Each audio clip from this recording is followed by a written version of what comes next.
30 লক্ষ কোটি টাকা প্রায় বিদেশে পাচার হয়েছে সেই রিপোর্ট।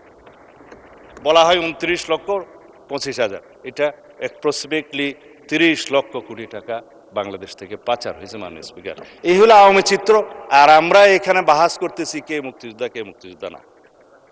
আমরা আসুন সবাই সম্মিলিতভাবে বিদেশে পাচারকৃত এই সমস্ত অর্থ ফেরত আনার ব্যবস্থা করি।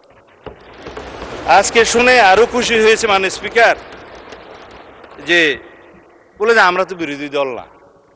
হ্যাঁ, আপনারা বিরোধী দল, আপনারা সরকারি দলে আসার জন্য কসরত করবেন, এটাই হচ্ছে নিয়ম, এটাই পার্লামেন্টের রীতি। তবে আমি জেনে আরো খুশি হয়েছি যে আপনারা শ্যাডো মিনিস্ট্রি করেছেন, ছায়া মন্ত্রিসভা। ছায়া মন্ত্রিসভা করলে মাননীয় স্পিকার দুইটা লাভ, একটা হলো যে দায়িত্ববোধ বাড়ে, আরেকটা হলো যে উজিরে খামকা অথবা মন্ত্রী ভাবের একটা সুখ পাওয়া যায়। তো আমি অভিনন্দন জানাই যে আসুন আমরা শ্যাডো মিনিস্ট্রি হিসেবে আপনারা ডিক্লেয়ার করুন, কাউন্টার পার্ট হিসাবে আমার বিপরীতে মনে হয় আমার সোজাসুজি আছে হোম মিনিস্টার সাহেব শ্যাডো। আমরা পরস্পর তথ্য বিনিময় করব, আমরা যোগাযোগ রাখবো, কথা বলব। তবে না, আমি আপনাকে হোম মিনিস্টার খেতাব দিছে, সুখী হওয়া দরকার। তো যাই, মাননীয় স্পিকার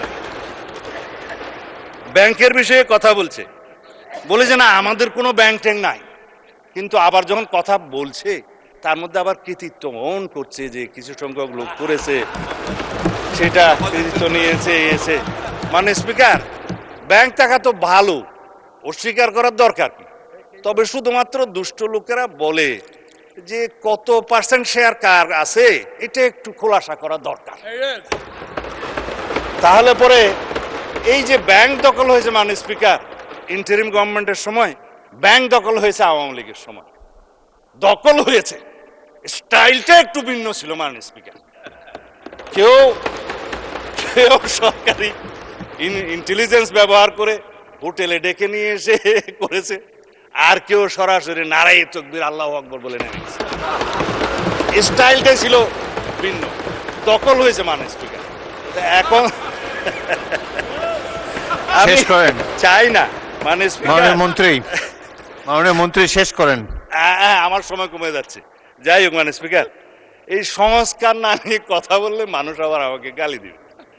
ইন্টারিম গভর্নমেন্টের সময় তিনটা শব্দ খুব বেশি বাজার পেয়েছে, একটা হচ্ছে সংস্কার, আর একটা হচ্ছে বিচার, আর একটা হচ্ছে নির্বাচন।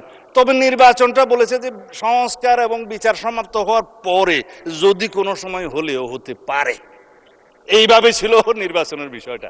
তো সংস্কারের জন্য শ্বেত শুভ্র কেশের আমার কিছু বড় ভাই বুদ্ধিজীবী বিদেশ থেকে অবতরণ হয়েছিল, নাম যেহেতু এখানে উপস্থিত নেই নিতে পারবো না মাননীয় স্পিকার। তারা মাথায় টুপি ভর্তি করে অলৌকিক কিছু সংস্কার নিয়ে দেশে অবতরণ করলে পরে আমরা সংস্কার কমিশনে আলাপ আলোচনা করতে করতে করতে করতে এই জুলাই জাতীয় সনদটা এই পর্যন্ত প্রণয়ন হইতে হয়েছে। এখানে একটা বিষয় উঠে এসছে, মনে হয় মাননীয় সদস্য তাহের সাহেবের বক্তৃতার মধ্যে, যে নোট অফ ডিসেন্ট দেওয়ার কথা তো ছিল না সম্মতভাবে। এখানে জুনায়েদ সাহেব বক্তৃতা দিয়েছিলেন, যখন 70 অনুচ্ছেদের বিষয়টা প্রথম ডিসাইডেড হয় ঐকমত্য কমিশনের, জাতীয় ঐকমত্য কমিশনের প্রথম দিকের সবাই, তখন সবাই নোট অফ ডিসেন্ট সহ এইভাবে ঐকমত্য হলেন যে দুইটা বিষয়ে সবাই একমত। তবে বিএনপি সহ কয়টা দল আরও মনে করে সংবিধান সংশোধনী এবং জাতীয় নিরাপত্তার বিষয়টি এই 70 অনুচ্ছেদের ভিতরে থাকতে হবে। সেই দিন থেকে ডিসাইড হলো নোট অফ ডিসেন্ট সহকারে জুলাই জাতীয় সনদ প্রণীত হবে, এবং নোট অন ডিসেন্ট সহকারে আপনারা স্বাক্ষর করেছেন, এখানে স্বাক্ষর আছে বড় বড় হাতের স্বাক্ষর, আমরাও স্বাক্ষর করেছি। আসুন সেই জুলাই সনদকে বাস্তবায়ন করি।